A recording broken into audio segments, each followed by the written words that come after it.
Greetings and a warm welcome to Rumbo Minero. I am Cesar Campos, and I am joined by our esteemed producer Miguel Zavala. Together, we will be your hosts for this program. Miguel, how are you doing today? Hello there, Cesar. It's truly wonderful to be in your company. We have two very special guests joining us today, the former Vice Minister of Energy and also the former Director of the state-owned company Petroperú, so we can discuss precisely what its future holds.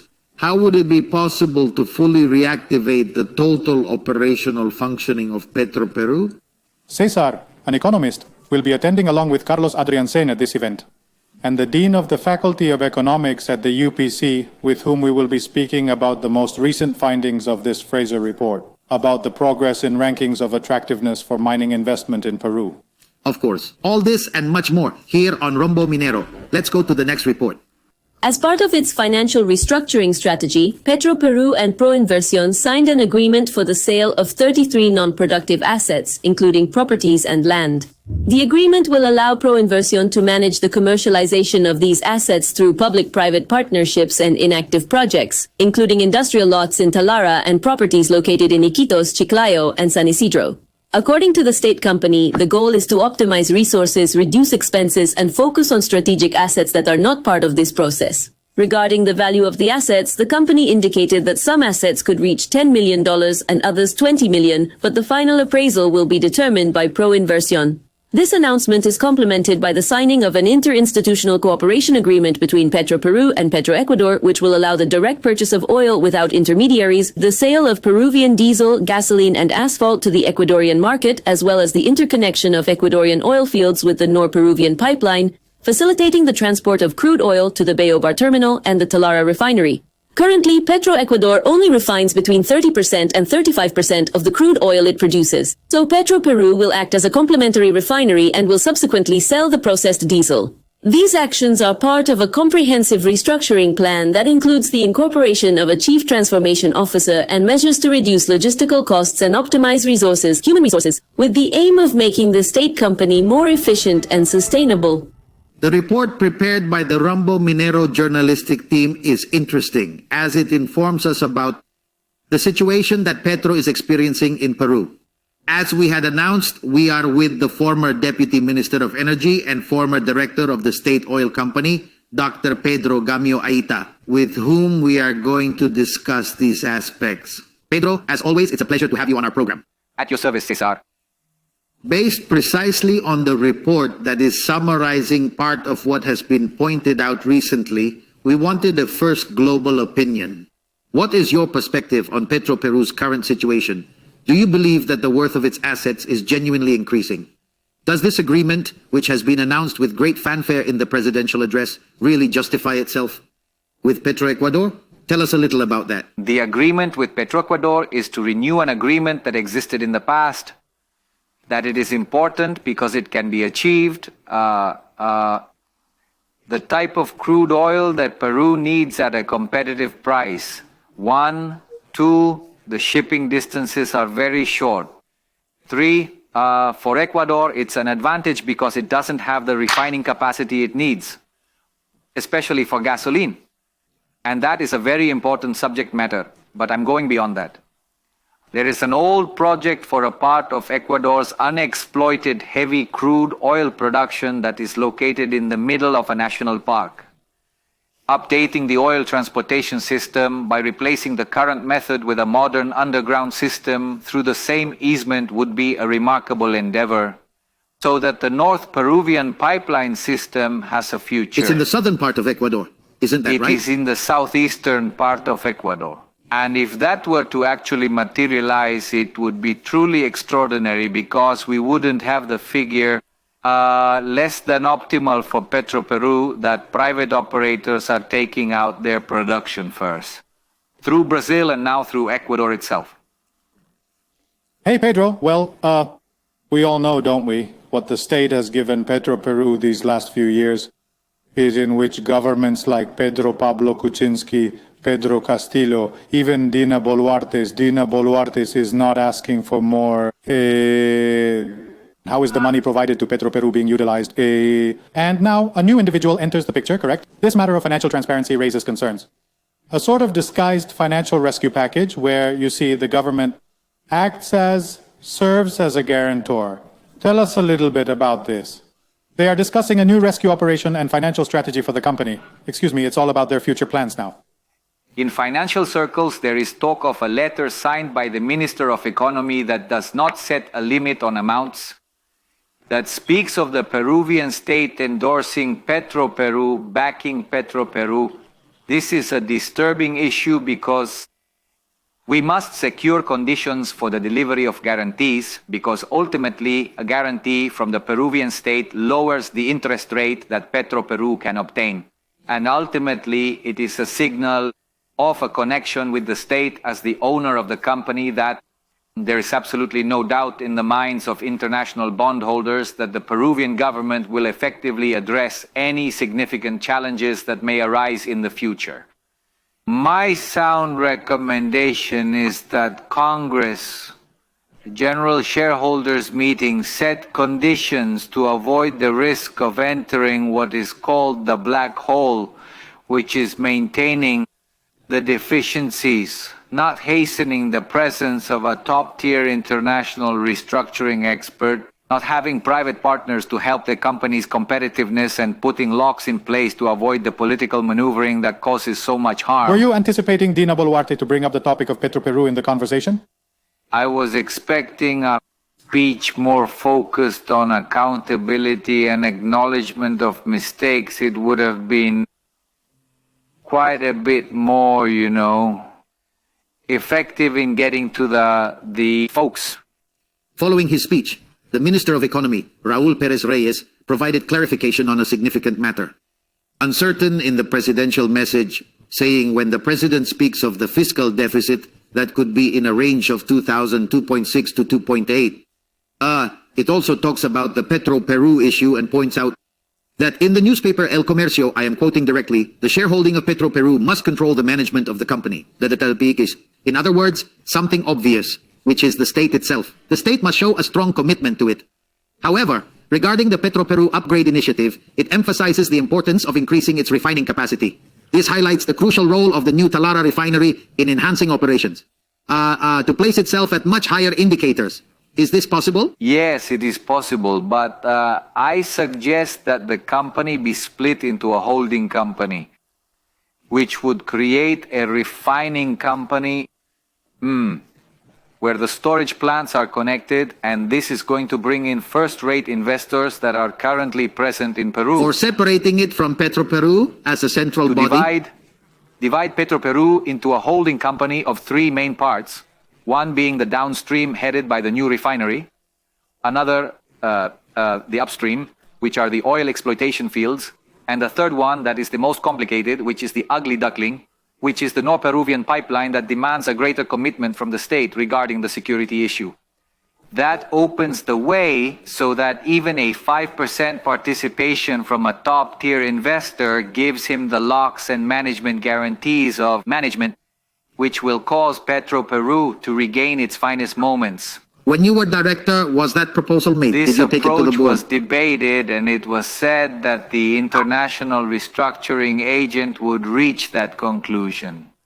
And because I was the one who had been working in the industry for the most years, I felt bold enough to state that over and above the affirmation given by experts of the highest caliber, I think we should do everything necessary for us to gain ground, including the labor issue. That was another argument.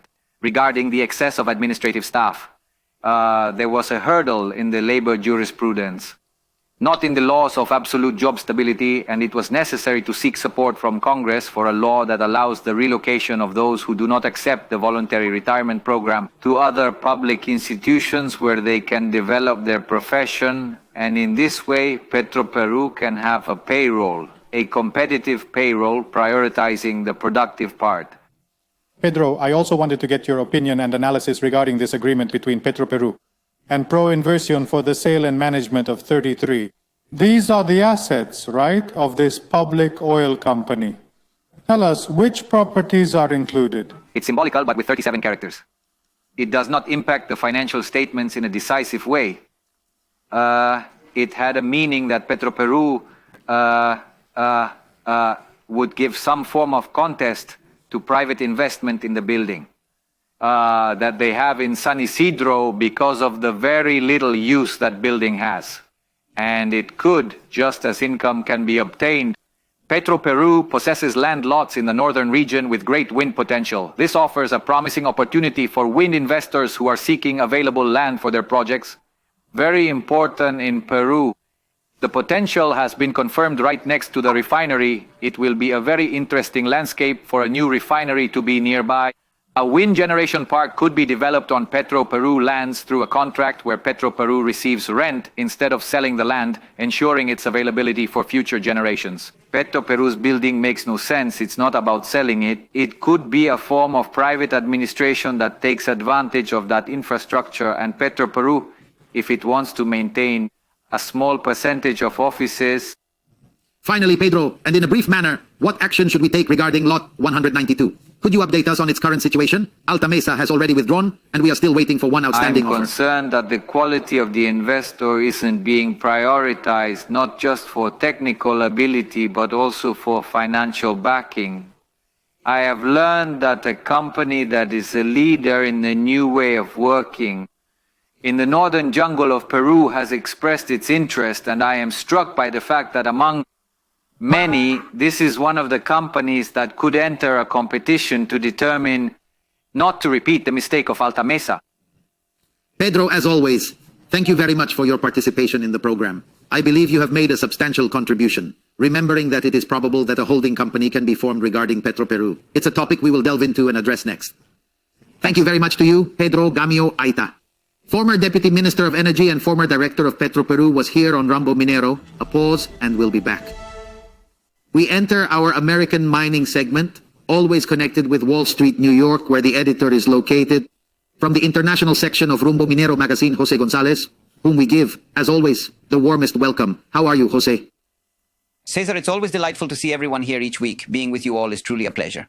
Thank you. The first topic we bring up is the speed with which the dollar's quote has moved since the White House announced it was going to apply to products that are partially finished. That is to say, I am referring to copper, including connectors, pipes, and other related components. And once again, when Donald Trump, the President of the United States, revisits the topic of applying a 50%, briefly discuss the changes in the copper tariff dynamics over the course of the 22-day period. Indeed, it has been 22 days, Cesar, that have shaken the copper market since the pre-announcement that the Department of Commerce was going to conduct an investigation to impose tariffs on copper. And that spontaneous intervention made by the president himself on the 8th of July, when he mentioned that he was considering imposing 50% tariffs on copper, and the announcement from the White House stated that those tariffs would only be applied to semi-finished goods, as you mentioned, pipes, cables, connectors, electrical components, and not to the mineral, concentrates, cathodes, anodes, or matte. The copper that had been rising since this initial study. When the 50% was announced, on July 8th, it rose 17% in a matter of minutes from $4.93 per pound to $5.63. From there, it kept rising to a record of 5.9 on July 24th, causing the gap between London and Chicago to increase from 13% to 30% following the announcement from the White House on the 30th of July. There, the 22 days are fulfilled. The price corrected 30% to $4.27. Today, due to an accident, the El Teniente mine is currently closed, leading to disruptions in operations. It is trying to maintain support at $4.36 per pound. The question going forward is what will happen next. And the key here is how much inventory has been accumulated in the United States. It is estimated to be 6 months. That is, starting from the first quarter of next year, copper might revert back to those $6 per pound that were being projected because of the structural deficiency existing between the demand and the supply of copper. What if Caesar were to look into it, and we observed that prices would be quite robust in the coming year? Significantly sooner than those 5 years that had been projected for $6 per pound. It's not bad news for copper. Jose, could you please provide us with an update on the current status of oil prices? It appears that there have been some fluctuations recently. Movements, and what are the prospects from now until the end of the year? I find it intriguing that the Brent oil price, Miguel, has been undergoing a recent correction. It's important to note that this correction is not a significant drop in price. Nonetheless, Brent's price still stands at $70 per barrel, prompting the question of why this is the case. Demand for oil is on the rise in Asia, stemming not just from China but also from India and Southeast Asia. The region shows a growing appetite for oil. China, for its part, is buying more and more oil from Brazil and less from the United States. Is this regarding the consolidation of the BRICS member countries?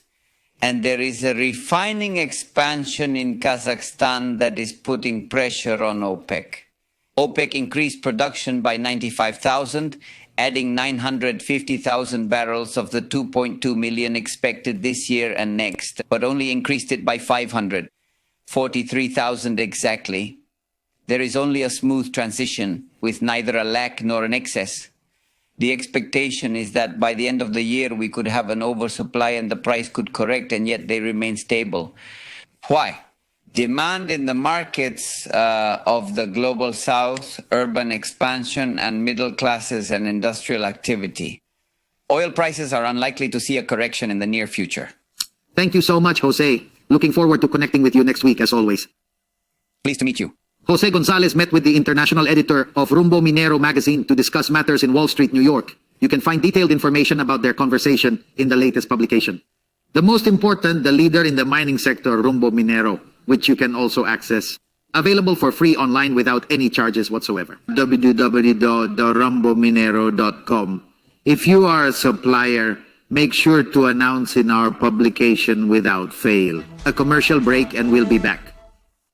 As previously mentioned, we are pleased to welcome Dr. Carlos Adrianzén, an economist and the Dean of the Faculty of Economics at a renowned university, who has now joined us, UPC. Always a pleasure, Carlos. An honor to be with you. So, we really want to hear directly from your mouth, from your reflections that we need to project, starting with the global terms. Regarding the nation's economic status, along with the presidential address, it is important to look beyond President Dina Boluarte's stated intentions and the list of tasks provided to us. That in an election year, a series of projects and investments often come to a halt as people wait to see what the next government will think. How do you see the situation, but in light of what the government still intends to do? See, these are the final days of the government. Several public officials are increasingly ignoring the president's phone calls nowadays. Therefore, the public sector proceeds to operate automatically. Everything mentioned shouldn't really be a reason to worry. In truth, one could say that they will make fewer errors. The problem is that the Peruvian public sector has undergone a change completely. When assessing law compliance, corruption, and governance indicators, make sure to compare them thoroughly. In the public sector, we are within African ranges. For solace, we find ourselves surrounded by toxic ranges that stretch across the entire region. If Peru wants a better future, I am not going to use the different future term that a candidate used a few years ago. If you want a future that approaches, that doesn't stagnate, it has to clean house. Cleaning it is no joke. Well, to have a judiciary that in due process jails everyone who needs to be jailed. Having a police force or law enforcement that defends the sick lady who is going from Pongo Grande to Ica to try to save his grandson's life and ends up dying. Because private protest, wrongly called social protest, has the right to kill, according to the law. So the law is broken, corruption here and there, the poorest are hit, everything is against the average Peruvian. That doesn't affect the miners as much as it does the average Peruvian. Within the address given by President Dina Boluarte, she emphasized the power and fortitude of the sun. Of our currency, right, compared to other countries. She also brought attention to the problem of rising prices, which remains the lowest of the region, and the projection of the GDP for this year between 3.1 and 3.5. Well, I'm bringing this up regarding the autopilot function that you just mentioned. So we continue. Are we still on that autopilot, or has something good been done? We have a suicidal pilot. We don't have an autopilot that gives 6-7% growth like Carranza's days. No, we have a suicide pilot who is accumulating social problems. Well, it's more than stingy to deny the merit. From the Central Reserve Bank to the people, low inflation, a dollar called collar in Bolivia, an economic disaster. Well, it would be stingy if I didn't value that the president keeps her distance from other failed nations. I can certainly say they are failed nations in the region. And to speak about evaluating involving the Inter-American Commission, all of that is respectable, but what I value most about Mrs. Boluarte is that she is not Castillo. Castillo would have sent us to the Peruvian people, to the bottom of the barrel. Growth would not be 3%. It would possibly be very negative and in passive predictions below 10%, which happened in other countries without anyone saying anything. Mrs. Dina is not doing anything of what technically should have been done, but it's not Castillo. And I confess, I don't quite understand. For those who fail to appreciate this opportunity, who believe that Castillo did no harm, he slowed down. Our pace, the distance between us and the trend we were following, has increased by 15%. And we all hope that this doesn't happen again. Now, Carlos, we are also experiencing on the international scene the tariff war unleashed by Donald Trump. Where is the 50% imposition on copper imports? Minim figures indicate that the destination of Peruvian copper to the United States market does not exceed 2.4%. What effects do you think this has on us in terms of percentage impact? I don't believe Trump. Trump says a lot of things. He's a great negotiator. He gets what he wants. And whether he ends up applying it or not to a country with a trade promotion agreement is not as simple as saying it. There is still no such tariff for others. He is aware of who to impose it upon, who to engage in playful flirtation with, and who deserves a reprimand. For discussions, that's all there is to it. That's how I see it. I don't have much, the reliability of the things that he states, because he is a man who can be hated, can be loved, but knows how to negotiate. So I don't worry too much about that. Furthermore, it is crucial to accurately identify trade barriers for the dangers they pose. They are equally as hazardous and harmful. Non-tariff barriers that no one talks about. If you look in Peru, the theoretical tariff is not above 2%. And the implicit tariff is 20%. Don't mess with me. Carlos, as you mentioned before, there has been talk of attracting more investment lately, especially after the recent release of the Fraser Institute report, right? That measures the appeal for mining investment. Peru has managed to recover some lost ground in comparison to its previous positions. To the year 23, where we were in 53rd place. Today, we are here at the market stall number 40. However, still a considerable distance from for better performance. One of the key challenges facing Peru is the problem of regulating bureaucracy, which hinders progress and development, and the permits to be able to incentivize investors to bet on the country. See, what does this report leave you with? This report leaves the Fraser Institute is known for its generous contributions. Why? In Peru, the primary challenge encountered by investors and Peruvians is the initial issue they confront, is corruption. The second problem is the tolerance of violence. Public order is not defended. Look at the case of Las Bambas with the Canadians. It has more cattle rustlers than any Peruvian history book. No, Peru needs to do institutional work. The main challenge for whoever is elected president is not to fall into the pit of all the previous ones who faced a corrupted institutional framework. The MEF is not what it is. Even, I'm going to be awesome. The head of the financial control unit, the superintendent, is appointed. Look, what Miguel pointed out is very important. The Fraser Institute is based on the fact that we have excessive bureaucracy, social conflict. Jaime Roche, Moody's vice president, noted this week the infiltration of illegal entities from the economy into the public sector. Such penetration poses a significant concern. Obviously, illegal mining is already in the spotlight of analysts and especially international regulators. The infiltration of criminals into the bureaucracy is a major crime, a supreme degree of corruption, highly destructive. I insist again, if we don't clean house and eliminate the chaos, it doesn't matter who becomes president. It might matter a little because a good one will suffer.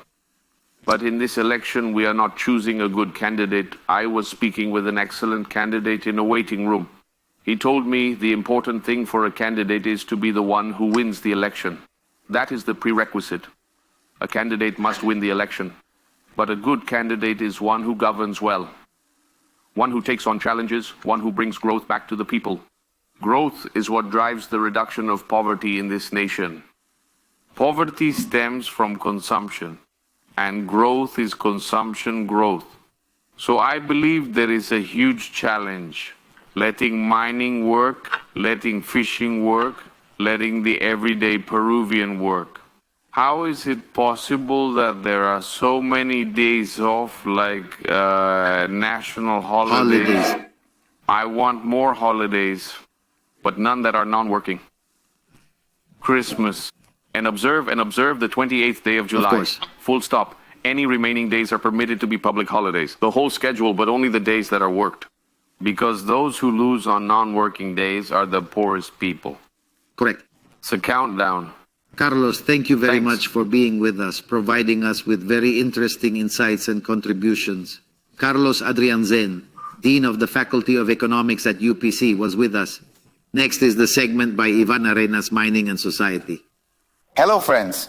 Today we are going to talk about the Strategic Energy and Mines Commission from the Congress of the Republic. As you know, during the last legislative term, Mr. Paul Gutierrez held the position as the President of the Energy and Mines Commission in the Congress of the Republic.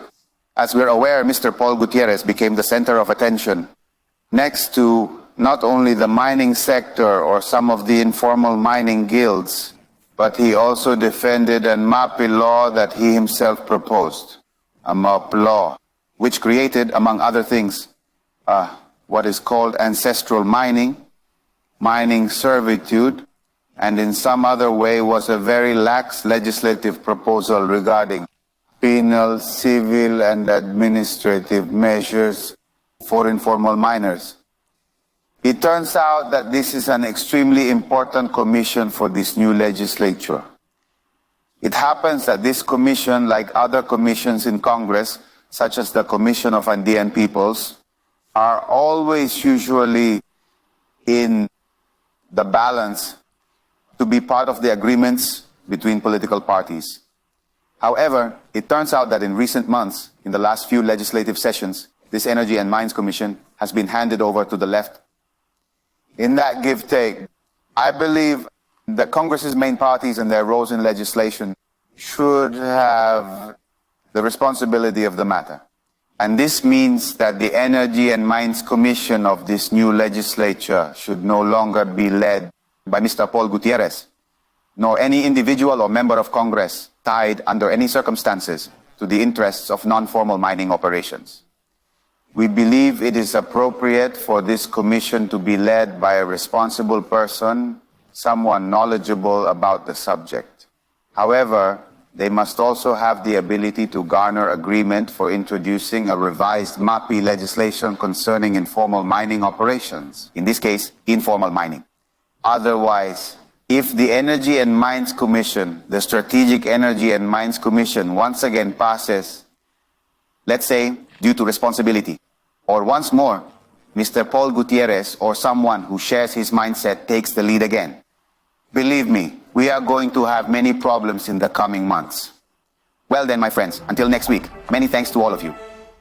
We've reached the end of the program, Miguel, and I think we've gathered some very interesting perspectives from our guests. During his time as the director of Petroperú, Pedro Gamio proposed transforming the state company into a holding and recommended separating the refinery division from the rest of the business operations. During the oil field exploitation, it was suggested that the pipeline should be included in a holding company similar to a corporation for seamless business operations. From Petroperú. Right, Cesar. And the interview with Carlos Adrianzén was interesting too.